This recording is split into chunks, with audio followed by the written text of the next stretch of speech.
as if it were going to be the last year, because we didn't know. Heeding his mother's wisdom, he began preparing for a future that might not include stardom. I remember being 15 and seeing one of those "Where Are They Now" specials. And it scared the bejesus out of me. And at 15, I was like, I don't want to be one of those "Where Are They Now" kids. So, she really impeded upon me the importance of longevity. She said, there are times when they're hot and they have times when they're not hot. You have to figure out what you're going to do during those times that you're not hot. So I started directing early on. By the time I left the Cosby, I had 6 episodes under my belt. I had been doing music videos. I had been directing Fresh Prince of Bel-Air. So I had, pretty firmly established something else that I could do. So the directing was the thing that I was going to do to keep me working and keep me creatively fulfilled during those times when I'm not going to be hot. So I remember being, again, I'm 15, 16 years old, doing interviews, and people are like, how does it feel to be successful at such a young age? And back then, as a teenager, I would say the show is successful. It doesn't mean I'm successful.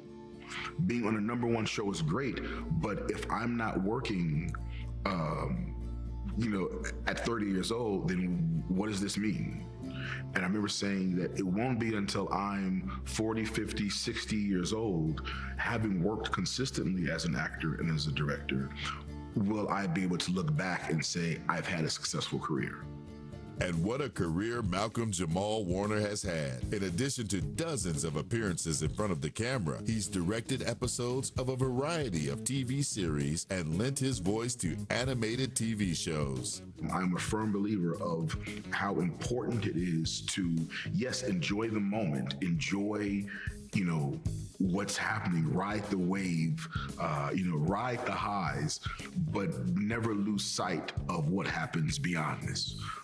Life is a series of ups and downs, right? And you have to know that going in. So I'm a firm believer of this too shall pass. When you're riding high, this too shall pass, right? And when you're in the low, this too shall pass. So, there's living in the present, but also, not losing sight of where you need to go beyond this. So when Cosby was over, I had already established directing. Shortly after the end of Cosby, I got turned on to the spoken word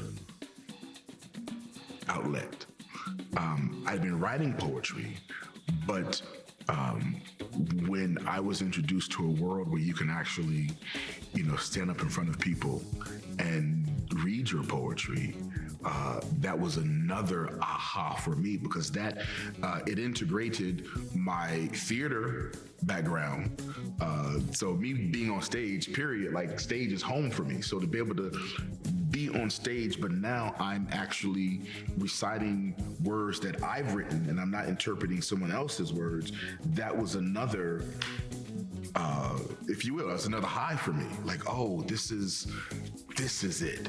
And the poetry turned out to be a vital part of my creativity, my sanity. The poetry has been a really necessary outlet for me. To quote Langston Hughes, whose literary works Malcolm-Jamal Warner first encountered as a boy, when a man starts out to build a world, he starts first with himself.